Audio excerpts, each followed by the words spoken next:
बाप आएगा फिर बेटा मुख्यमंत्री बनेगा, वही सब है इनके पास। इनके पास क्या जंगल में ये सब पैदा हुए हैं क्या? हाँ, इनके पास कोई परिवार नहीं है। बीजेपी की सरकार बनेगी, लेकिन सरकार बीजेपी की बनेगी।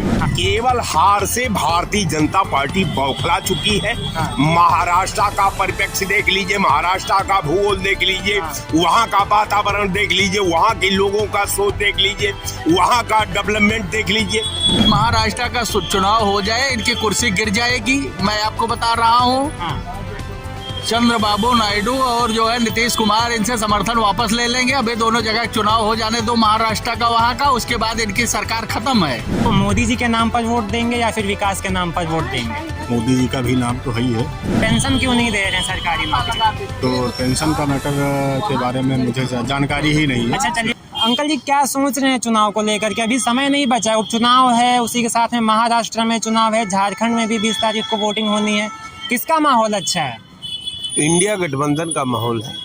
India alliance. हाँ, लेकिन उसमें तो बीजेपी वाले कहते हैं ये परिवारवादी लोग हैं, वही बार बार पहले बाप आएगा फिर बेटा मुख्यमंत्री बनेगा, वही सब है इनके पास में। इनके पास क्या जंगल में ये सब पैदा हुए हैं क्या? हाँ, इनके पास कोई परिवार नहीं है। अरे वो तो अच्छा, बिना परिवार का भी कोई पैदा होते हुए देखा है आपने? हाँ, नहीं हमने कोई ऐसा तीनों लोग का 14 भुवन को ढूंढ डालो। हाँ, कोई ऐसा व्यक्ति हो जो बरगद के पेड़ पर इसी तरह ऊपर से आ गया हो। हाँ, अगर ऊपर से आ गया होगा बरगद के पेड़ पर, हाँ, तब तो भाई परिवार की बू नहीं आएगी। हाँ, लेकिन अगर मानो योनि में अगर वो व्यक्ति पैदा है, माँ बाप से पैदा है, परिवार में पैदा है, तब तो परिवार के परिधि में ही रहेगा, परिवार के बारे में सोचेगा, परिवार के उत्थान के बारे में सोचेगा, उसका रख रखाव के बारे में सोचेगा, उसका विकास के बारे में सोचेगा। मुझे लगता है कि भारतीय जनता पार्टी का जो है परिवार की परिभाषा नहीं जान पा रही है। हाँ, इसलिए कि इनके पास कोई परिवार नहीं है। हाँ, इनका कोई परिवार नहीं। हाँ, ये लोग जो है वो लोग हैं हाँ, कि आप समझ लीजिए कि इनको अफवाह में विश्वास है, हाँ, इनको समाज तोड़ने में विश्वास है, हाँ, इनको संविधान को अपमान करने में विश्वास है, हाँ, इनको हिंदू मुसलमान करने में अपमान विश्वास है, इनको हिंदुस्तान पाकिस्तान में, ये सार्थक भारत के सृजन का एक भी कोई इनके पास इशू नहीं है। हाँ, जो इशू सद्भाव पैदा कर रहा हो, हाँ, जो इशू एकता पैदा कर रहा हो, जो इशू देश का विकास की बात कर रहा हो, जो बच्चों के भविष्य का रख रखाव की बात कर रहा, इनके पास केवल परिवारवाद है, केवल हिंदुस्तान पाकिस्तान है, केवल भारत हिंदुस्तान है, ये मुसलमान हिंदुस्तान है। इनके पास और कोई मुद्दे नहीं। ये मुद्दा विहीन लोग हैं, ये नापाक सोच के लोग हैं। इनको इनकी जो है एक ही बात है, एक ही इशू पर काम करते हैं कि समाज को एन केन प्राखेण बांट करके, किसी को परिवारवाद का आरोप लगा करके, किसी को जातवाद का आरोप लगा करके, किसी को गुंडावाद का आरोप लगा करके, किसी को आतंकवाद का आरोप लगा करके, सबको कालिक पोत करके एक सफेद कपड़ा के लिबास में खड़ा हो जाए, यही एक ईमानदार है, यही इनका धर्म है, यही इनका विचार है। इनके पास कोई विचार नहीं। और रह गया सवाल चुनाव का, तो 9 सीट में चुनाव लड़ रहे हैं, कहीं लड़ाई में नहीं है। किसी सीट को उठाकर देखिए, कहीं लड़ाई में नहीं है। तो जब लड़ाई में नहीं है तो जीतेंगे क्या? यहाँ क्लियर बात है कि केवल हार से भारतीय जनता पार्टी बौखला चुकी है। महाराष्ट्र का परिप्रेक्ष्य देख लीजिए, महाराष्ट्र का भूगोल देख लीजिए, वहाँ का वातावरण देख लीजिए, वहाँ के लोगों का सोच देख लीजिए, वहाँ का डेवलपमेंट देख लीजिए। कहीं भारतीय जनता पार्टी सबसे भ्रष्टम पार्टी, सबसे समाज तोड़क पार्टी, सबसे परिवार को बांटने वाली पार्टी, तो वहाँ कोई वोटें नहीं करने को तैयार है।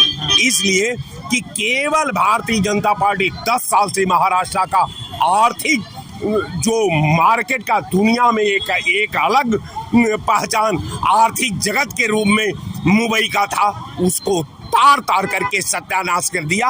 आज स्थिति यह है कि विकास की बात करती है, जो सरकार अपने 2000 की नोट 5 साल नहीं चला पाई, वो देश क्या चलाएगी।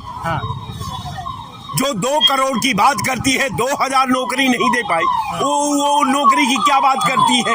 जो 15 लाख देने की बात करती है, वो 15 लाख आम जनता से लूट करके बैंक में जमा कर दिया, केवल 40 लोगों में बांट दिया।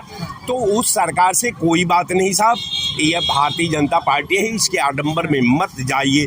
ये आडंबर, कुदरत और नियति दोनों इसके पीछे चल रही है, और उस समय से इसका ऑपरेशन कर देगी, इसमें बहुत गड़बड़ाने की बात नहीं है। चलिए ठीक है, आपने अभी नौकरियों की बात करी थी, मैं यहाँ पर कहना चाहूँगा, यूपी के सीएम हैं, वो कह रहे थे एक बार कि यूपी में नौकरियों की कमी नहीं है, बस लोगों के अंदर स्किल नहीं है।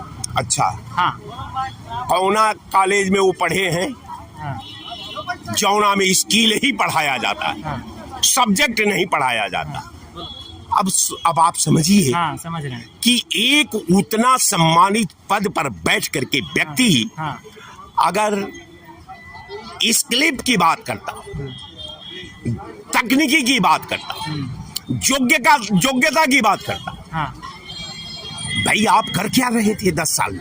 हाँ, आप 7-8 साल से मुख्यमंत्री हैं, तो 7-8 साल में कोई क्लिप नहीं मिली आपको बच्चों को नौकरी के लिए, बच्चों को उद्योग के लिए, बच्चों को धंधा के लिए, बच्चों का रख रखाव के लिए। आपके पास कुछ नहीं मिला। हाँ, आपके पास केवल हिंदू मुसलमान मिला। हाँ, आपके पास केवल हिंदू पाकिस्तान मिला। हाँ, तो ऐसी सरकार आप देख रहे हैं, शाइनिंग इंडिया साहब चल रही है। हाँ, स्मार्ट सिटी में हम खड़े हैं। हाँ, स्मार्ट सिटी में की स्थिति है हाँ, कि स्मार्ट सिटी में रहने वाले लोग 80,000 लोग, 80 करोड़ लोग, 140 करोड़ में 80 करोड़ लोग कटोरा लेकर के लाइन में खड़े हैं। हाँ, ये है स्मार्ट सिटी इनकी, हाँ, और ये है भारत का विकास।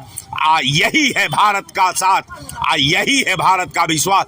तो ये स्थिति है, तो इनकी बात मत करिए आप, हाँ, इनसे सवाल मत पूछिए। हाँ, इनको केवल हिंदू मुसलमान पर देश को बांट करके इनको सत्ता शासन चाहिए। जो ये काम कर रहे हैं, इनके पास और कोई प्लानिंग नहीं। कोई उपचुनाव है, इसको सेमीफाइनल आप मान रहे हैं या फिर इनका 2000 भी महाराष्ट्र का चुनाव हो जाए, इनकी कुर्सी गिर जाएगी। मैं आपको बता रहा हूँ, हाँ, चंद्रबाबू नायडू और जो है नीतीश कुमार इनसे समर्थन वापस ले लेंगे। अभी दोनों जगह चुनाव हो जाने दो, महाराष्ट्र का वहाँ का, उसके बाद इनकी सरकार खत्म है। मैं आपको बता रहा हूँ। आपका बहुत बहुत शुक्रिया। आगे अंकल जी हैं। अंकल जी, आप क्या सोच रहे हैं? यूपी में उपचुनाव है, महाराष्ट्र में विधानसभा चुनाव है, और उसी के साथ में हम बात करते हैं तो झारखंड में भी अभी 20 तारीख को वोटिंग होनी है। क्या सोच रहे हैं, किसका माहौल ज़्यादा अच्छा है? देखिए, सरकार भारतीय जनता पार्टी की बनेगी, बीजेपी की सरकार बनेगी, लेकिन सरकार बीजेपी की बनेगी, हाँ, ऐसे सरकार भाजपा की बनेगी, महाराष्ट्र में भी बनेगी। हाँ, और यहाँ यूपी में जो चुनाव हो रहा है, इसमें लगभग 7 से 8 सीटें भारतीय जनता पार्टी की क्या आएंगी। फैक्टर रहने वाला है जीत का इस बार? देखिए, फैक्टर तो सब वही है, विकास के नाम पे, हाँ, और विकास सबसे बड़ा मुद्दा विकास का है। तो मोदी जी के नाम पर वोट देंगे या फिर विकास के नाम पर वोट देंगे? मोदी जी का भी नाम तो है ही है, विकास पे जब चल रहे हैं। हाँ, अभी देखिए, हमारा देश 5वें उस पे आया हुआ है, हाँ, और सब राष्ट्र के नाम पे होगा, और काम जो हो रहा है बहुत ही अच्छा हो रहा है। तो क्या लग रहा है इस बार के चुनाव में जो महंगाई कोई मुद्दा रहने वाला है? कोई मुद्दा नहीं। महंगाई, देखिए, जब एक्सपेंडिचर बढ़ता है तो महंगाई ऑटोमेटिक बढ़ती है। हाँ, ठीक है हाँ, भाई, जब या तो काम नहीं होगा हाँ, तो नहीं बढ़ेगा। हाँ, जो है बढ़ना तो तभी चाहिए,